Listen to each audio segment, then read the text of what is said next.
बिस्मिल्लाहिर्रहमानिर्रहीम। अस्सलामुअलैकुम स्टूडेंट्स। आज जो हम टॉपिक कवर करेंगे उसका नाम है साइंस, टेक्नोलॉजी एंड इंजीनियरिंग। सबसे पहले हम देखेंगे साइंस क्या होता है। साइंस की एक सादा और एक आसान डेफिनेशन देखते हैं। Science is the study of how things work. हमारे आसपास नेचर में, सराउंडिंग में जो चीज़ें, कोई भी चीज़ काम कर रही है उसके पीछे रीज़न देखना, उसको ऑब्ज़र्व करना। फॉर एग्ज़ाम्पल, आपने न्यूटन की स्टोरी तो सुनी होगी कि न्यूटन एक दरख्त के नीचे बैठा हुआ था, दरख्त से सेब गिरा। नेचर में दरख्त था, सेब जब गिरा तो उसने ये चीज़ ऑब्ज़र्व की कि ये सेब नीचे वाली साइड पे क्यों गिर रहा है, ये ऊपर वाली साइड पे क्यों नहीं गया। तो किसी भी चीज़ को ऑब्ज़र्व करना और उसके बारे में रीज़न बताना कि ऐसा क्यों है, इसको हम कहते हैं साइंस। अब हम बुक के अकॉर्डिंगली साइंस की डेफिनेशन देखते हैं। Science is a systematic process of constructing and organising knowledge about universe.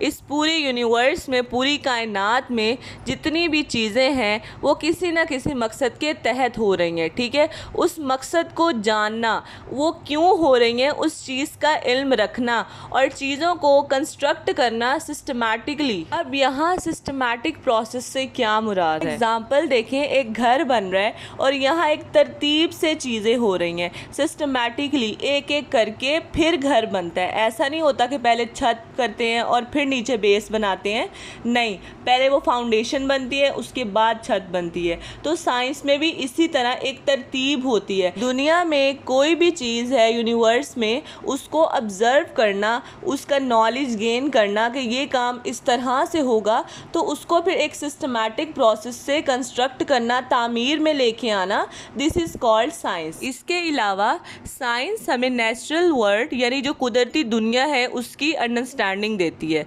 उसके बाद डिफरेंट मैटर्स होते हैं। मैटर क्या होता है? कोई भी ऐसी चीज़ जो जगह घेरती है और जिसका मैस होता है उसको हम मैटर कहते हैं। साइंस से हमें डिफरेंट मैटर की प्रॉपर्टीज़ पता चलती हैं, उनके केमिकल रिएक्शंस पता चलते हैं और उनके फंडामेंटल प्रिंसिपल्स पता चलते हैं। फॉर एग्ज़ाम्पल, वाटर की हमारे पास क्या प्रॉपर्टीज़ हैं, उसका बॉइलिंग पॉइंट, मेल्टिंग पॉइंट, उसके बाद वाटर के केमिकल रिएक्शन क्या है, तो ये सब कुछ हमें साइंस बताती है। अब नेक्स्ट हमारे पास है टेक्नोलॉजी। साइंस हमें रीज़न देती है किसी भी चीज़ की कि कोई चीज़ किस तरह से काम कर रही है। अब वो नॉलेज जब हमारे पास आ गया है कि एक चीज़ इस तरह काम कर रही है, उसको इम्प्लीमेंट करना असल ज़िंदगी में, इसे कहते हैं टेक्नोलॉजी। साइंटिफिक नॉलेज को प्रैक्टिकल एप्लीकेशंस पे अप्लाई करना, जिसके नतीजे में हमारे पास डिफरेंट टूल्स बनते हैं, डिफरेंट मशीन्स बनती हैं और डिफरेंट सिस्टम्स बनते हैं। ये जो टूल्स, मशीन और सिस्टम होते हैं ये हमारी लाइफ को इन्हांस करते हैं, हमारी ज़िंदगियों को बेहतर बनाते हैं। साइंस और टेक्नोलॉजी के थ्रू ये जो टूल्स और मशीन्स वगैरह बनते हैं, इनका मेजर रोल होता है केमिस्ट्री की फील्ड में।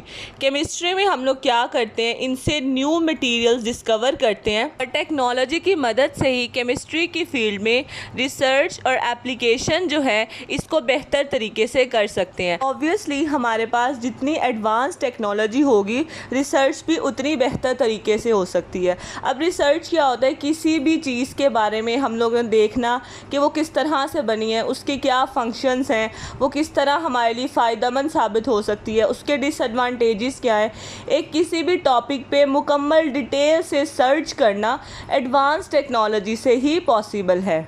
इसके अलावा जो केमिस्ट हैं वो इन टेक्नोलॉजीज़ के थ्रू ही एनालाइज करते हैं या आइडेंटिफाई करते हैं किसी भी सब्सटेंस को। फॉर एग्ज़ाम्पल, एक रिएक्शन मिक्सचर है, उसमें हमने कोई भी सब्सटेंस को आइडेंटिफाई करना है तो वो हम किसी भी टेक्नोलॉजी के थ्रू कर सकते हैं। और डिफरेंट टेक्नोलॉजीज़ फार्मास्यूटिकल और केमिकल इंडस्ट्रीज़ में यूज़ होती हैं। तो this is all about technology. अब नेक्स्ट हमारे पास है इंजीनियरिंग। साइंस में हम चीज़ों को सोचते हैं, ऑब्ज़र्व करते हैं और उसके पीछे की टेक्निक जानते हैं। टेक्नोलॉजी में हम उसको अप्लाई करते हैं, हम मशीन्स बनाते हैं, टूल्स बनाते हैं, ठीक है। और इंजीनियरिंग में कोई भी अगर एक टेक्नोलॉजी बन रही है, कोई एक मशीन है, उसका जो एक स्ट्रक्चर होता है, उसका एक डिज़ाइन होता है, वो इंजीनियर बनाता है। एक इंजीनियर साइंस और मैथ को यूज़ करते हुए साइंस को इस तरह से कि ये चीज़ किस तरह बनेगी, किस तरह काम करेगी, मैथ में किस तरह से उसको खड़ा करना है, उसका एंगल किस तरह से होगा, डिफरेंट कैलकुलेशंस के थ्रू वो एक डिज़ाइन बनाता है और डिफरेंट प्रोसेसेस को यूज़ करते हुए उसका स्ट्रक्चर और टूल्स वगैरह बनाते हैं, जो कि हमारी ज़िंदगी में काफ़ी हेल्पफुल होते हैं। इंजीनियरिंग में यही आएगा कि कोई टेक्नोलॉजी, टूल्स, मशीन, उनका डिज़ाइन और स्ट्रक्चर किस तरह से बनता है डिफरेंट प्रोसेस को यूज़ करते हुए। नेक्स्ट हमारे पास केमिकल इंजीनियर्स होते हैं जो डिफरेंट केमिकल रिलेटेड चीज़ें बनाते हैं। उसके अलावा इंडस्ट्रीज़ में भी उनका काफ़ी अमल दखल होता है, वो उसके डिज़ाइंस बनाते हैं कि कोई मशीनरी काम कर रही है उसमें, तो किस तरह के डिज़ाइन बनाएंगे तो हमारे पास अच्छी प्रोडक्ट आएगी या चीज़ें सही से बनेंगी। तो केमिकल इंजीनियर्स ऐसे डिज़ाइन बनाते हैं और डिफरेंट मैन्युफैक्चरिंग प्रोसेसेस बनाते हैं जिससे हम डिफरेंट चीज़ें प्रोड्यूस कर सकते हैं, like chemicals, fuels, medicine, polymer, detergent and food. उसके बाद केमिकल इंजीनियर्स जो होते हैं वो इस तरह से डिज़ाइन करते हैं कि हमारे पास मैक्सिमम प्रोडक्टिविटी हो और प्रोडक्ट की क्वालिटी भी बहुत अच्छी हो। तो ये था हमारा आज का लेक्चर। आई होप कि आपको सब समझ आ गया होगा। अगर कुछ समझ नहीं आया तो आप कमेंट में पूछ सकते हैं। वीडियो अच्छी लगी हो तो लाइक कीजिएगा, शेयर कीजिएगा और चैनल को सब्सक्राइब कीजिएगा।